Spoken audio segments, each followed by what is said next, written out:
같이 나눌 말씀은 톰과 존의 대격돌이라고 되어 있는데요. 이 톰과 존, 이게 누군지 좀 설명을 드리도록 할게요.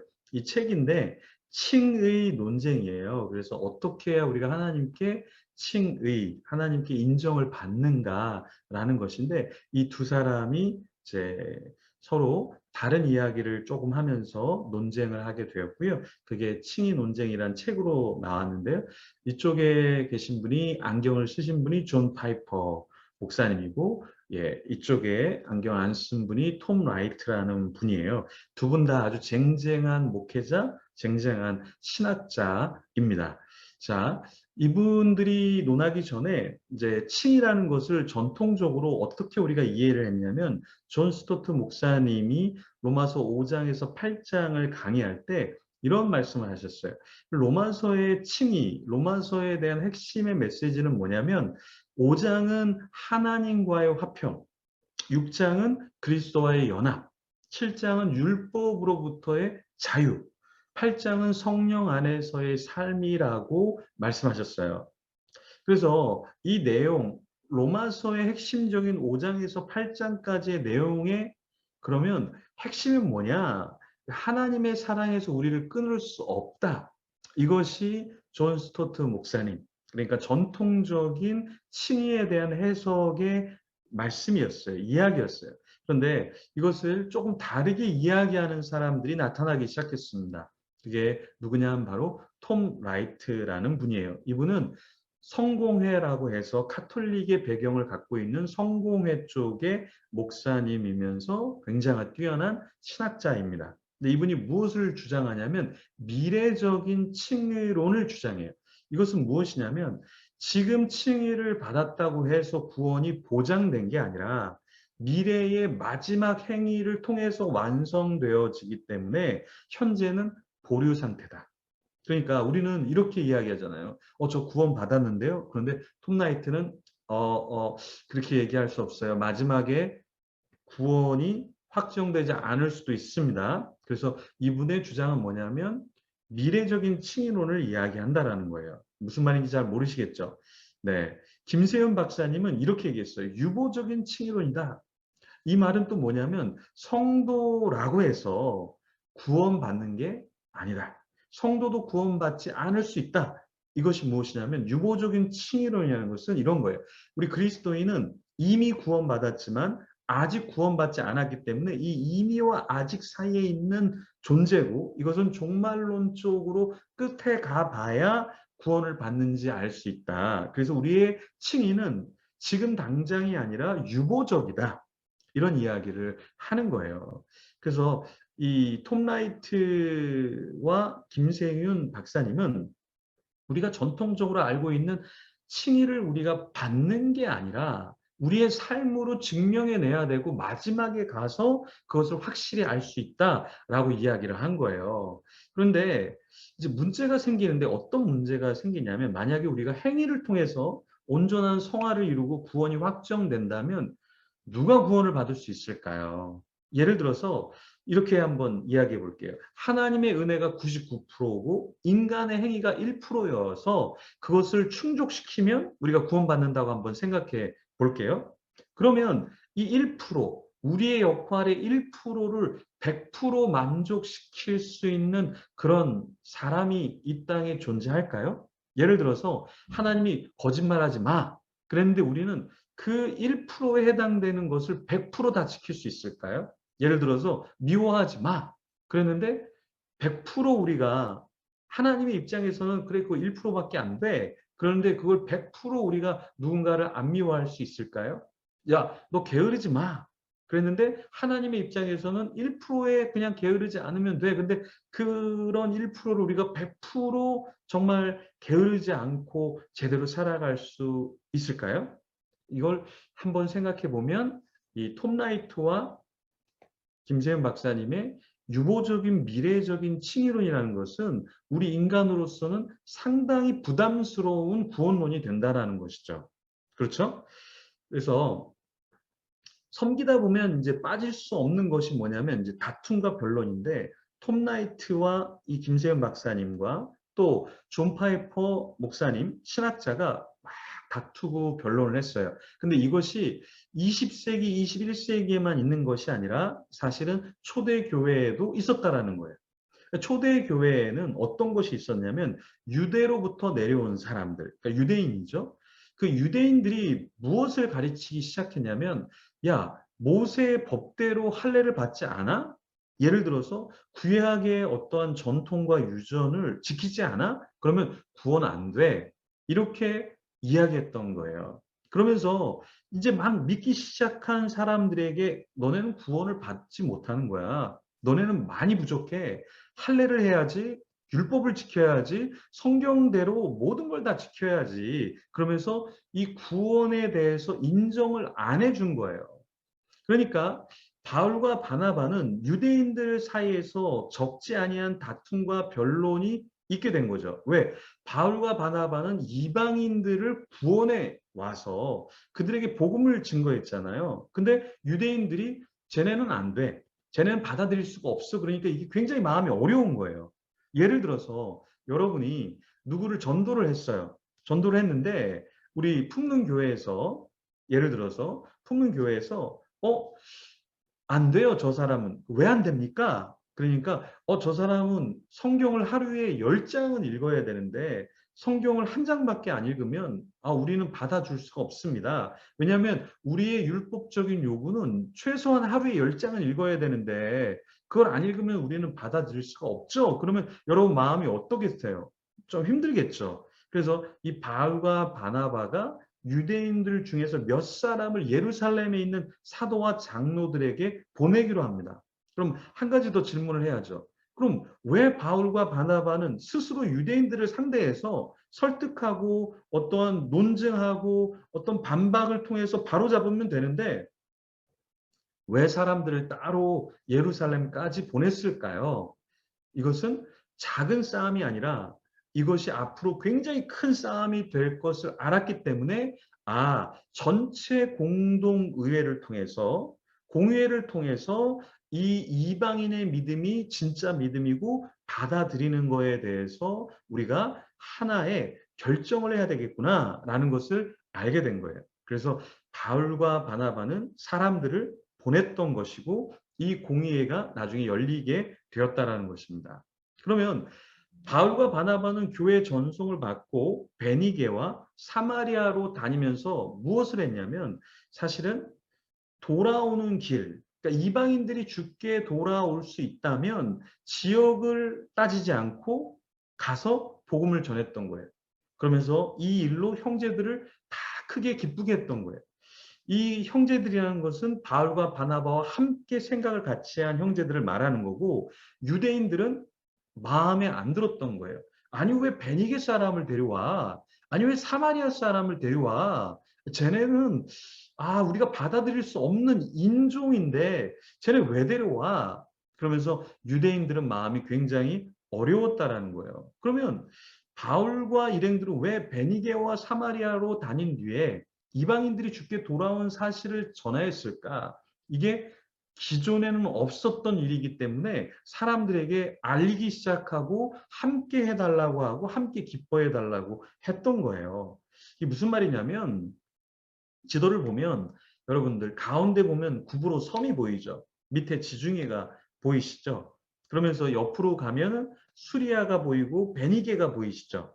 네, 이 수리아 베니게 이 땅은 이방 땅이에요. 그리고 그 밑에 보면 갈릴리 바다가 있고 그 밑에 보면 사마리아가 있죠. 그렇죠? 이 사마리아와 예루살렘 굉장히 가깝지만 굉장히 받아들이지 않았던 남과 북이었죠. 남쪽의 유다 사람들은 사마리아는 인종이 완전히 도구 인종이야. 완전히 우리가 취급할 수 없는 짐승과 같은 사람이야. 왜냐하면 역사적으로 이 사마리아 사람들은 아수르에서 점령을 당하고 그들과 이렇게 결혼을 하게 되고 자폰을 하게 되고 그러면서 어떻게 됩니까? 유대인들이 생각할 때는 쟤네들은 정말로 도덕적으로 윤리적으로 영적으로 신앙적으로 타락한 사람들이야 이렇게 여겼거든요. 근데 그 사마리아 사람들도 아니고 또한 베니게 사람 완전히 이방인들을 전도를 했다. 이방인들이 복음을 전했다. 그리고 그들을 일원으로 받아달라고 하니까 이게 굉장히 놀랍고 마음이 어려운 거예요. 그러니까 베니게는 사실 이방 지역이었고 사도행전 11장 19절에 보면 스데반의 순교로 예루살렘에서 사람들이 피신해 가죠. 그때 사람들이 베니게까지 가면서 거기에서 교회가 형성이 됐던 거예요. 사마리아 역시 상종하지 않는 곳이었지만 빌립이 핍박을 받으면서 사마리아로 올라가죠. 그래서 거기서 복음을 전하면서 기독교 공동체가 세워졌던 거예요. 그래서 바울과 바나바도 이런 지역에 가서 더 복음을 전하고 이방인들을 그리스도께로 데리고 와서 한 지체가 되었던 거죠. 그런데 이 두 지역은 유대인들이 전통적으로 싫어했던 지역이었던 거예요. 그러니까 이 정말 바울과 바나바에게는 기쁜 일이지만 유대인들에게는 상당히 마음에 들지 않았던 거예요. 그러면 바리새파 중에 믿는 사람들은 어떤 의견을 말했을까? 이방인에게 할례를 행하고 모세 율법을 지켜 이렇게 명해야 돼. 이게 합당한 거야. 이렇게 이야기했다라는 거예요. 그러면 이게 유대인의 율법이 어떤 것인지 우리가 조금은 살펴봐야 되는데요. 예, 이런 거예요. 유대인의 율법에는 총 몇 개가 있냐면 613개가 있어요. 613개를 다 지켜야 돼. 안 지키면 유대인이라고 할 수가 없는 거예요. 1번부터 3번까지 앞쪽을 보면 생육하고 번성하라. 쉬운 거죠. 모든 유대인 남자는 할례를 받아야 한다. 환도뼈에 큰 힘줄을 먹어서는 안 된다. 그리고 끝에 세 가지는 하나님의 길을 따라 걸어라. 안식년 장막절에 모든 이스라엘 회중을 다 모아야 한다. 토라를 써서 간직하고 있어야 한다. 여러분 이게 어렵지 않은 것 같지만 이 613개를 다 지켜야 된다는 것은 상당히 어려운 거예요. 그럼 좀 더 범위를 좁혀서 안식일 규정을 그 당시에 지켜야 되는데 안식일 규정이 몇 가지가 있냐면 39가지 규정이 있어요. 오늘 우리가 예배를 드리는 게 이제 안식일 규정에 해당되는 날이 되겠죠. 유대인에게 있어서. 근데 이런 거예요. 몇 가지가 있냐면 39가지가 있어요. 이걸 다 오늘 주일날 우리는 지켜야 돼요. 유대인처럼 살려면은. 그러면 크게 몇 가지만 한번 살펴볼게요. 자, 여러분 오늘 반죽, 여러분 오늘 예배 드리는 사람 있으면 오늘 다 율법을 다 어긴 거예요. 여러분 집에서 요리하신 분들 회개하십시오. 왜냐하면 유대인들이 볼 때는 받아들일 수 없는 거예요. 그리고 구웠어요. 여러분 오늘 뭘 구웠어요? 음식하면서 뭐 하면서 그럼 여러분들은 다 안 돼요. 그리고 털을 깎았어요. 여러분 수염 깎으신 분 있어요? 뭐 깎은 분 있어요? 다 꽝이에요. 꽝. 여러분 중에 빨래하는 분 있어요? 아니면 오늘 저녁에 빨래하려고 오늘 저녁에 빨래해야지 그러면 여러분들은 다 탈락이에요.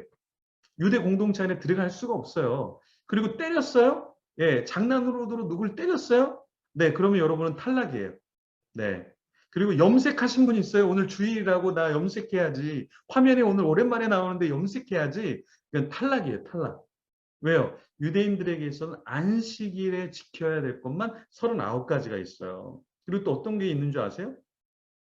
두 글자 이상 쓰면 안 돼요. 여러분 오늘 설교 시간에 뭐 글자 썼어요? 여러분 다 탈락이에요.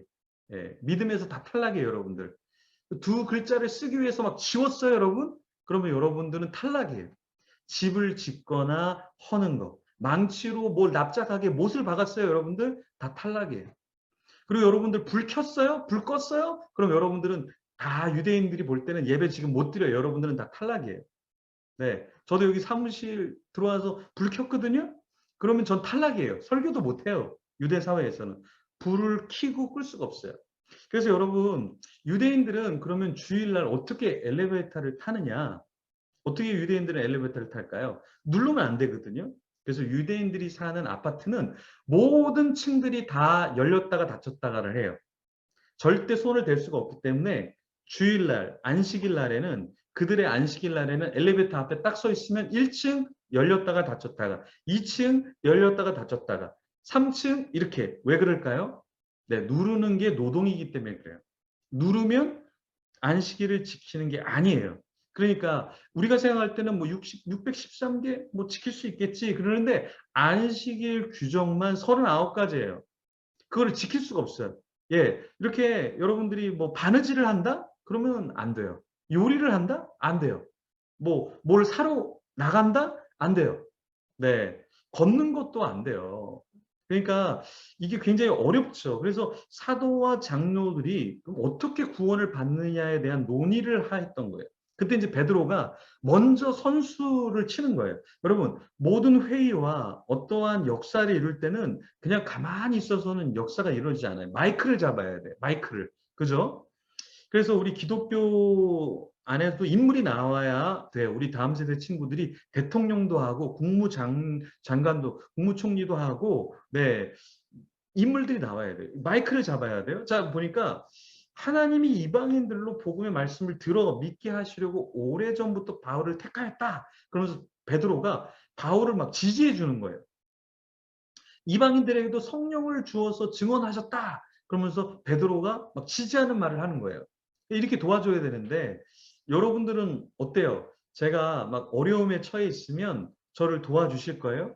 아, 제가 이렇게 복음을 위해서 막 열심히 뭘 하다가 이렇게 사람들이 저 사람 왜 저렇게 하지? 그럴 때 여러분들이 먼저 마이크를 잡고 이건 되게 잘한 겁니다. 이렇게 얘기해 줄 거예요? 아니면 다 도망갈 거예요? 네. 다 도망갈 거예요? 예. 제가 그 동성애자들하고 이렇게 좀 SNS에다가 동성애에 대한 이야기를 딱 놓으니까 막 댓글이 달리기 시작하는데 하루 정도에 몇 개의 댓글이 달리냐면 저도 댓글을 달았지만 899개가 댓글이 달리더라고요. 모든 동성애자들이 다 와서 이 인격이 안 된 목회자네.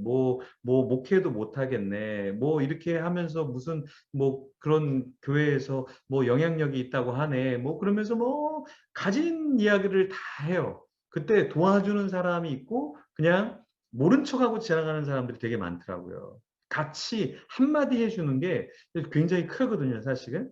그러니까 베드로는 하나님이 어떻게 이방인들을 깨끗하게 하시고 차별 없게 하셨다. 이것을 어떻게 이야기하냐면 9절에 믿음으로 이방인들의 마음을 깨끗이 하셨다. 이렇게 선포한 거예요. 그러니까 행함이 아니다.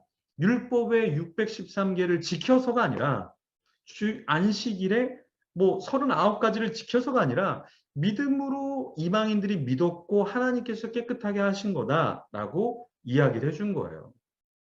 그러면서 판도가 바뀌기 시작하는 거죠.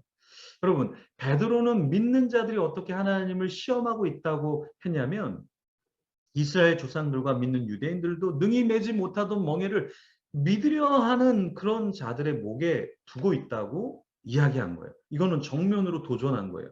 여러분들이 잘못한 거거든요. 왜 여러분의 전통과 유전으로 그렇게 하려고 그래요? 지금 시대가 어떤 시대인데 그러면서 베드로가 완전히 종교 지도자들에게 비수를 꽂았던 거죠. 이 쉬운 말이 아닙니다, 여러분.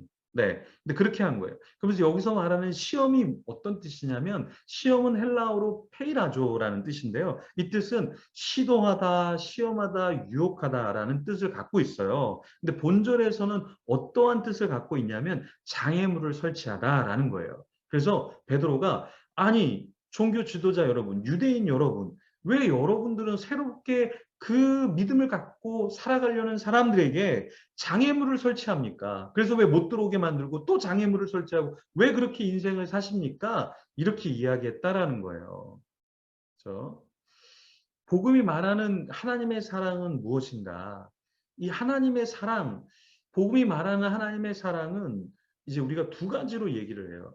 네, 팀 켈러 목사님이 이걸 정리를 하는데 컨디셔널로 보는 사람이 있다. 이게 무슨 말이냐면 조건적인 사랑으로 보는 거예요. 그러니까 유대인들은 야, 하나님 믿으려면 좀 조건이 있어야지. 율법 정도는 지켜줘야 되는 거 아니야?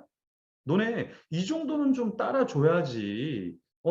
성경은 이 정도 읽고 기도는 이 정도 하고 금식은 이 정도 하고 야, 이래야 되는 거 아니야? 그래서 컨디셔널로 구원을 이야기하기 시작했어요. 근데 또 한 부류가 무엇이냐면 팀 켈러 목사님이 이야기하는 것은 unconditional. 조건이 그냥 없다고 하는 거예요. 근데 이것도 문제라는 거예요. 그러니까 무슨 말이냐면 율법주의도 문제지만 율법을 아예 지키지 않고 그냥 자유롭게 사는 거, 그거 하나님이 원하시는 거야. 그러니까 너가 하고 싶은 대로 다 해. 거짓말을 하고 싶든 뭐를 하고 싶든 하나님은 unconditional이야. 무조건적이야. 그러니까 네가 살고 싶은 대로 살아. 근데 팀 켈러 목사님은 이것도 문제다. 그럼 우리는 어떻게 하나님의 사랑과 하나님이 우리를 받아주신다고 우리는 알아야 되는가? 컨트라 컨디셔널 러브. 이게 무엇이냐면 반조건적인 사랑. 이 무슨 말이냐면 조건적인 것이 아니라 무조건적인 것이 아니라 반조건적이다. 그러니까 조건에 대해서 어떤 조건을 이야기하면 그 조건이 아니라 하나님은 그것을 아예 없애게 만드는 게 아니라 그래서 unconditional로 가는 것이 아니라 하나님은 조건적인 것 그것을 기뻐하지 않으시고 우리가 그 조건을 지키지 않더라도 하나님은 우리를 받아주신다라는 거예요.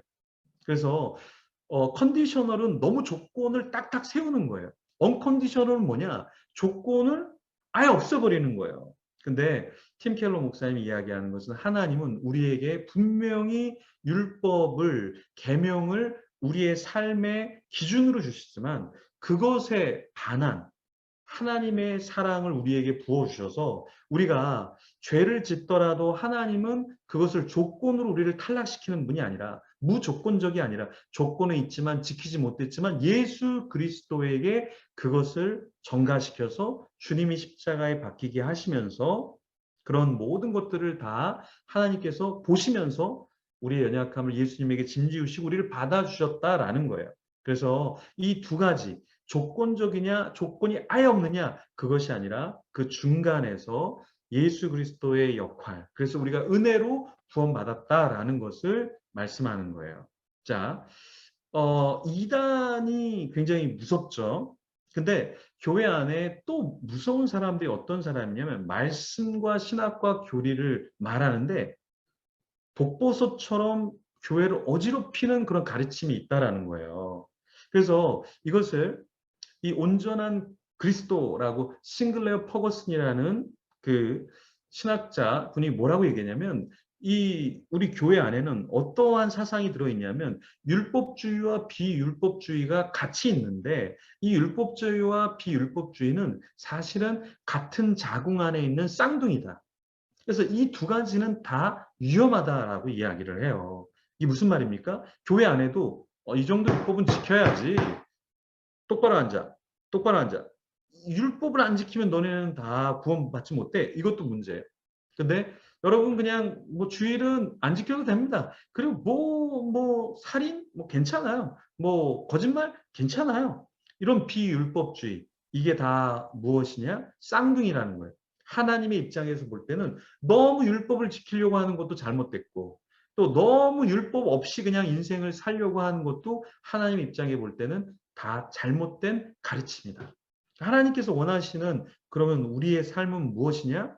예, 반율법적인. 그러니까 반율법적이라는 것은 무엇이냐면 율법은 있기는 있지만 그것을 우리가 탈락되고 지키지 못하더라도 지키려고 하지만 안 돼도 그래도 그 하나님께서 우리를 받아주시고 여전히 또 지킬 수 있도록 우리를 격려해 주시는 분이시다. 그래서 그런 우리의 모습을 기뻐하시고 우리를 부르셨고 우리가 지키기 전에 우리를 이미 구원해 주시고 우리를 받아주시는 그 하나님이다라는 이 컨트라, 컨디셔널, 러브 그것을 우리가 하나님께 받았다라는 것을 우리가 기억해야 한다라는 것입니다. 예루살렘 공의회가 소집이 됐어요. 그러면서 이제 절충안을 내놓은 거예요. 어떻게 절충안을 내놨냐면 야 613가지 다 못 지켜. 그럼 어떻게 됩니까? 그럼 율법을 폐기해야 됩니까?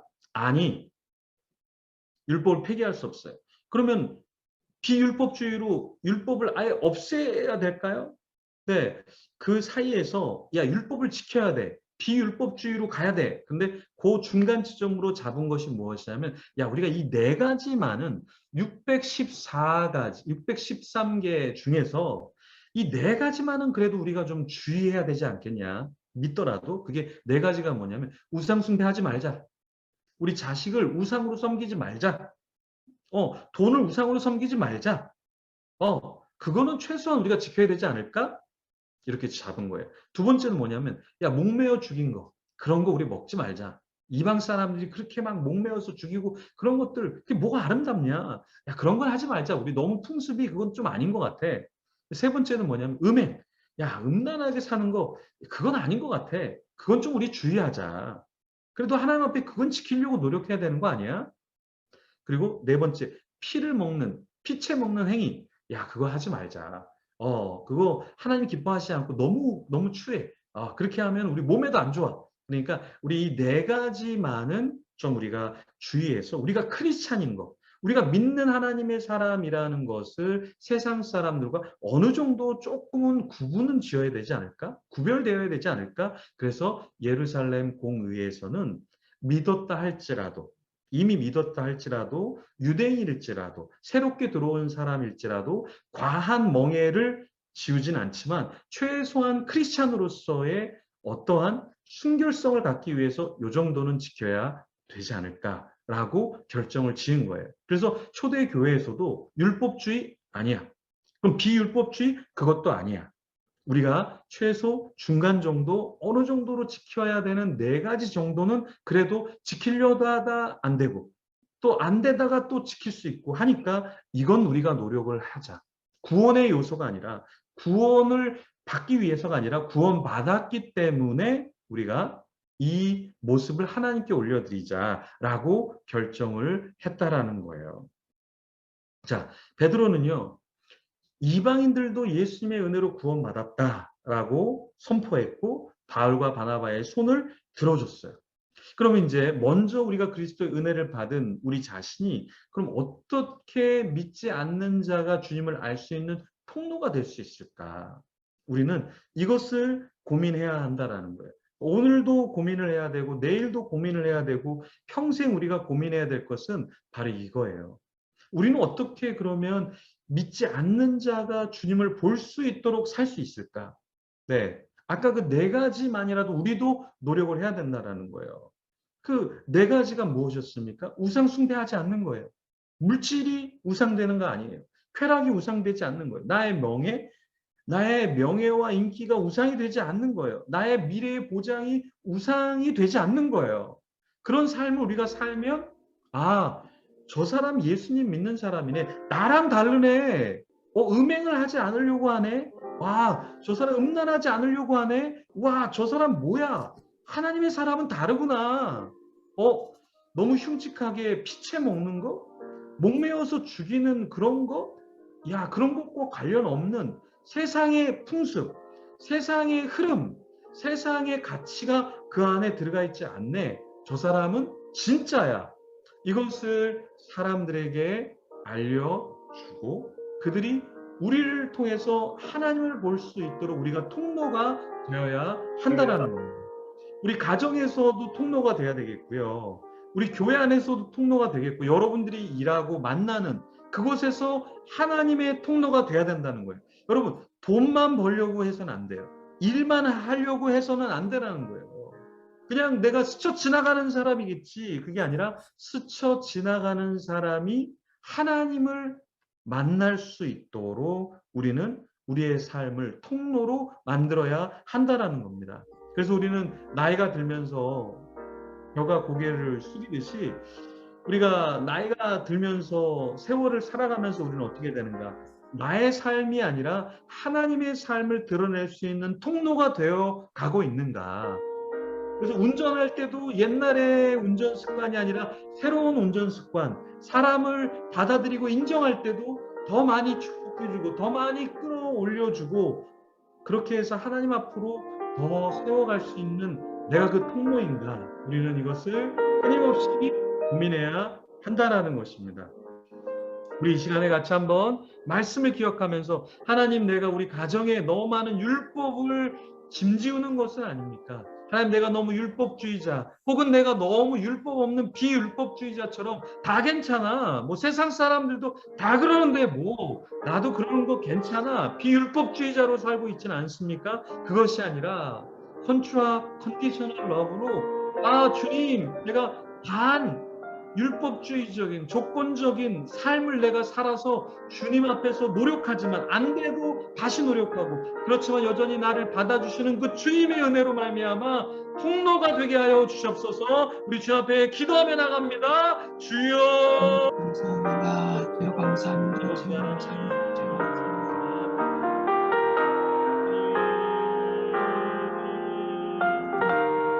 우리 삶 가운데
우리 이 시간에 축도하는 시간 갖도록 하겠습니다. 우리 김정수 목사님 축도해 주시겠습니다. 이제는 예수 그리스도의 무한하신 은혜와 하나님의 헷세디의 사랑과 성령 하나님의 감동감과 교통하심이 이제 율법을 반면교사 삼아 하나님의 진실된 사랑의 통로가 되기를 원하는 품는교회 모든 가족들 머리 위에 저들의 삶과 일터 위에 이 나라 위에 또 열방에 계신 모든 성도 사람들 위에 지금부터 영원까지 함께 하시기를 간절히 축원하옵나이다. 아멘.